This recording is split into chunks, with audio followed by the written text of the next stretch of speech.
I'm going to Chicago, and I've never been to Chicago. I've also never been to a watch event, so I'm going to my first one, Worn & Wound's Windup, and I'm super excited. I'm on a mission. I want to find watches in the category that I love, tool watches under 40 millimeters. Look, I love my watches that are over 40. I'm wearing the Seamaster Planet Ocean right now, but I also have a soft spot for watches that are in the 36 to 38 millimeter range. They just fit so well on my 6.5 inch wrist. I also want to explore microbrands. So I'm at the point in my collection journey where microbrands are super interesting to me. I love the innovation and the unique designs, and I really love the idea of supporting smaller companies. I'm also looking for unique dial materials, meteorite, stone, unique finishes, just something beyond the standard paint. And I'm looking for interesting case and bracelet materials. So bronze, brass, titanium, rose gold, muted yellow gold, anything to add some warmth to my collection, which admittedly has a lot of cold steel. So that's what I'm looking for, and I'm taking you with me. So let's go to Chicago.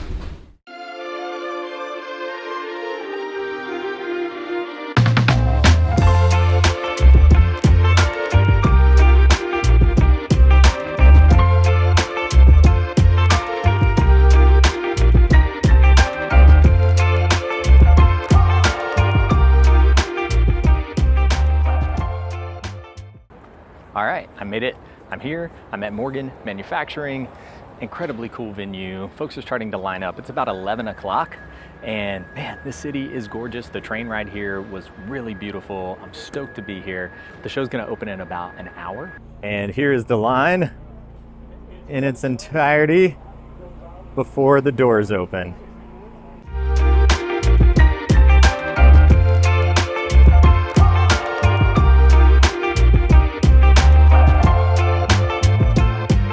Way around the building. Nice. All right, it is right at opening time.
Okay, I just did a pass of all the watches, all the booths.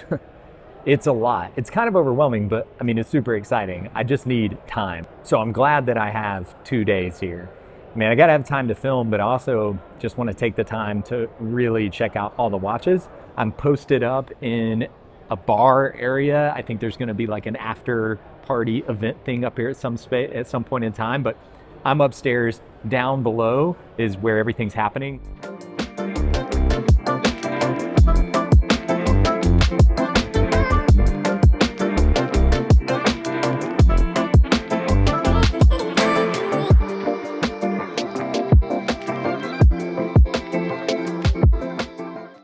Day 2, I am headed to the train. Day 1 was a whirlwind. There's so much to see, and also trying to learn how to film a conference for the first time. I really have no idea what I'm doing. My friend Juan came and joined me, and he is not a watch person, but is probably leaning towards becoming one after yesterday. So that was great. And the watches that I saw were all really nice. There's some really excellent pieces, which I'll show you more of. The crowd, the people, the vibe was just all so positive and really friendly. I didn't find that many watches under 40 millimeters. I found a few that were super interesting and maybe interesting enough to add to the collection, even though they're technically larger than 40 millimeters. Here's my train arriving now, the pink line. I'll see you there. Okay, I feel like Chicago's train system's the easiest I've ever used. And also, being above the street, way better than being below the street, in my opinion. The view's awesome. You get to see so much cool stuff. Yesterday, I got a lot of compliments on the Formula One. I think the green really catches people's eyes, but also, it's a sleeper. You don't realize how good it is till you see it on wrist, your wrist or someone else's. It's a great watch. Juana and I walked around the city last night for, I don't know, 2 hours, went down to the Riverwalk. Whoa, that was incredible. There was so much activity, restaurants, bars, people just hanging out, having fun right by the water, boats on the water, people bringing their private boats. I didn't even know that was a thing. Practically yachts, like small yachts. Everyone just partying, having a blast. It was such a cool vibe, man. I am in love with Chicago.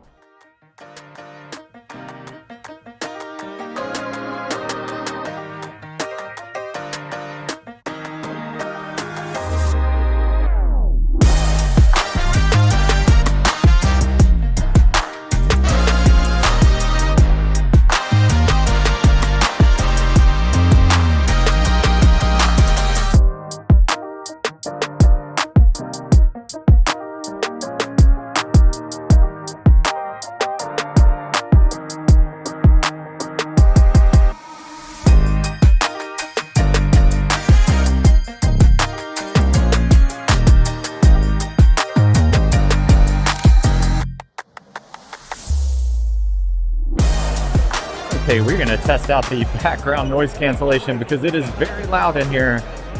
I want to give you a walkthrough just so you can kind of get an idea how packed this place is. I mean, there's easily hundreds of people in here.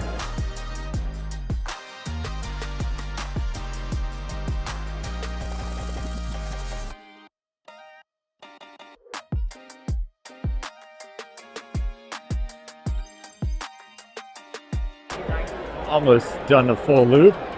The Oris booth. Christopher Ward down that way. The Brew booth and coffee bar are around the corner here. So many folks. All right, I'm back in my favorite spot, this bar area with the great light over here. Wow, day 2 has been super fun. It was chaotic. I got here at 11 and filmed for the media hour, and my number one goal was to get as many macro shots as I could. Hopefully I was successful. They look good in camera, so I'm pretty stoked about that. I think there's more people here today than yesterday, honestly, or maybe I'm misgauging, but it feels like it's really packed, as you just saw in the crowd. Some standouts for me are the French brand and Doxa. I think those two are just the ones that I'm leaning towards the most. But also Spinnaker. Like, I didn't realize it. I'd seen Spinnaker online. I was kind of interested. The watches that I gravitate towards most of theirs are the ones that have the 50 fathoms vibe to them, which, man, I love the 50 fathoms. I have the Swatch Blancpain collab, and I would love to have a 50 fathoms, but out of my price range. And they do make one that's 38, which I would love to see in person. So Spinnaker kind of has that vibe for me. And the guy that's running the booth actually has the 50 Phantoms, the one that was released last year or maybe the year before, the like Halloween watch with the ghosts that are loomed, which is super cool. I want one, but they're sold out. I looked online, I couldn't find one, but I did get to check his out, which was super cool. The teal dial orange bezel, that's the one that caught my eye the most, though they have that same size in a green, which I'm a sucker for green, so super excited about that one too. And then in the Doxa Army, oh man, I love the colors. It's very reminiscent of my Seamaster because it has a bronze bezel and a green rubber strap and then a steel brushed titanium looking case. I don't think theirs is titanium, the Omega is, but I don't think theirs is. But either way, it has very similar vibes. And then the dial is super great because it has like an orange accents in the hands, and it just looks super cool. But they have a smaller size that I'm super interested in that comes in a couple of different blues that look really great. And so if they made the green and bronze in that smaller size, oh, I'd be immediately sold. What's interesting is that a lot of brands don't have watches here. They either sold out quickly or they didn't bring them at all. They just have more exhibition pieces, and you can order them, and then in some cases they'll be delivered soon, or maybe you've got to pre-order them and they're going to be delivered in weeks or months. So it's kind of a bummer. I wish you could leave with them. Honestly, it kind of feels like Rolex vibes. Like, hey, you can look at this watch, but you can't buy it, which is kind of a bummer. But at least you get to see them in person and you get to put them on a wrist. Because honestly, like Doxa, for example, I've always thought, oh, those on paper, those are way too big. They're way over 40. But the diameter, as often does, lies to you a little bit, and the lug to lug is actually doable for me. Some of the Doxas surprisingly fit well on there. And the Spinnaker, they're smaller size, like the orange bezel one, that one is a little smaller, and so it fits well too. And then there's some brands like Echo Nectura, I have no idea how to pronounce it. That brand, I love some of the colors, but the diameters are a little too big, looks a little bit too bulky on my wrist. If they made one of their watches in a smaller size, I would be really stoked on it. So that's kind of a theme here. There's a lot of huge watches, way too big watches, like 50 millimeters and up, 60. I think there's just giant dinner plate size watches that I'm not interested in. I haven't seen a lot of smaller watches, and what tends to happen is that the watches that do have a smaller diameter actually have a long lug to lug, and that kind of ruins it. Or a watch I tried on yesterday, small diameter, good lug to lug, but male end links, and the male end links actually push the watch out over my wrist as if the lug to lug was super long. And so it's deceiving a little bit, and you put it on and it just doesn't work. The standout brand of the whole show for sure is the Jacques brand. Don't want to butcher the last name, but Jacques, the French brand, their divers are just awesome, and they have some really rich heritage. The one with the octopus on the dial is not one I would normally gravitate to, but every time I go back to the booth, I keep gravitating to it now. It looks awesome. The titanium one, I think it's like $1,400, and I love that it's left-hand drive. I don't have anything left-hand drive, and I don't really have an issue with watches getting in the way of my wrist, but it's something different. There's also some unique dial materials. I did find those. The majority I saw was mother of pearl, which, God, looks beautiful. It really does. And I did see some unique enamel, and I saw some unique textures, like the watch from Brew has a really unique copper dial with a really unique circular pattern, which looks super cool. I think this is about as good of an introduction as I could have to Microbrands, and generally I think they're really good. It's super exciting. It's more variety. I'm stoked that there's smaller companies making watches. I will say, however, it's a bit of a bummer that some of them, at least the ones that I like, are in the thousands of dollars. Now, I know that manufacturing and materials cost a lot, so nothing against their pricing. I just wish that there was more in the sub $1,000 range as far as what I've seen. Brew obviously has a lot of really great watches that are in that range. I don't gravitate towards that style. It's that integrated case bracelet style. It's the square style, the square shape. It just isn't for me. It's a little too modern, a little too Art Deco for me, and I think they're cool. I love looking at them, but I don't want to own one myself. And so I haven't found a lot of watches that are sub $1,000. I actually thought I would see more of that. I've probably seen mostly in the 1 to 3 range, and then some of the watches get over $4,000. Jacques, one of the founders of Worn & Wound and this whole fair, he has started his own brand, OraOrea, and I got to see some of their watches, and they're beautiful. They really are. I love the dials. I love the design details. Jacques, I assume, is the designer and has done an excellent job designing these dials. They integrate Roman numerals in a way that I don't normally gravitate towards Roman numerals, but the way these are laid out on the dial and the proportions of them got me interested. I'm not gonna lie, but they're too pretty of a watch for me. I call those dress watches. I'm not sure that they are. They're more everyday watches. But in my mind, there's tool watch and there's dress watch. And the tool watch looks rugged and doesn't look like a dress watch, and everything else kind of falls into the dress watch category for me. The Christopher Ward watch, the new watch that there's been a ton of buzz about, the artist is actually here doing a painting on a dial live, which is it's wild, man. Good on you. Like, as a designer, painting in front of all these people has got to be really difficult, but he's killing it and it looks really good. And so he's the designer, he's the artist who did the paint scheme for all of the components inside of this new Christopher Ward watch. And it's cool. It's cool and interesting. It looks fun. I'm here for it. It's not my style. Honestly, Christopher Ward generally isn't my style, though our tastes change and they evolve. So maybe it could become that. I'm just not right now ready to pull the trigger on a Christopher Ward. It's not something that I can see myself wearing often, but I highly respect it. And the people are great. Everyone here has been great. Everyone at every booth has been super kind, super nice, super okay with me taking photos for probably too long or taking videos for too long.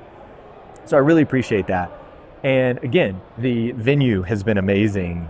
This spot is an old manufacturing company, an old warehouse vibe, concrete floors and exposed brick, and it's been modernized and it just looks cool. It's a great place to spend time. So I've really enjoyed being here. Also, the main room where all the booths are, there's these skylights that shine in and it just creates incredible natural light throughout the place. There's some artificial light too that I had to contend with when shooting the macro shots, but generally the lighting was really great.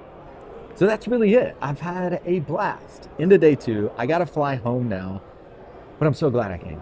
I'm so glad I saw Chicago. I'm so glad I got to experience Windup and get introduced to all these micro brands and see hundreds of super cool watches.